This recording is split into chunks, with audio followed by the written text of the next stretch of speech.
以友善环境做目标的金融商品，或者是贷款、保险、投资，拢算是绿色金融。这绿色金融是国际趋势。咱中央银行的总裁杨金龙表示，台湾早就有定目标啊，逐年的外汇存底要增加5%的绿色债券，到今年为止已经有23%，所以这永续发展的目标，咱拢有做甲到。 国际金融情势不稳定，为确保安全性、流动性，中银行超前布局，要将绿色债券纳入外汇存底。总裁杨金龙早起伫立法院表示，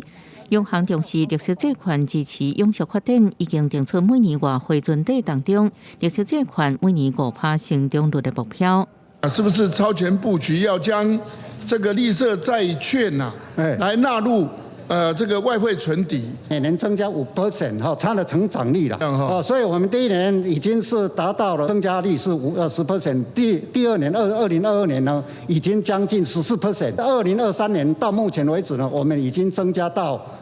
将近是23%。 所谓绿色债券指的是债券所募集的资金全部用在绿色投资计划，因为气候变迁恐吓对金融稳定、物价稳定甲经济成长带来风险，进一步付出绿色通膨的代价，所以才会将绿色债券纳入外汇存底管理运用。 中央银行过去也公开透露，台湾外汇存底有超过70%投资美债，不过美国公债殖利率伫顶个月19要卡到5%的悬点，创下自2007年以来新高，引起外界烦恼，是不是致使央行所持有的美债部位出现大额无实现损失？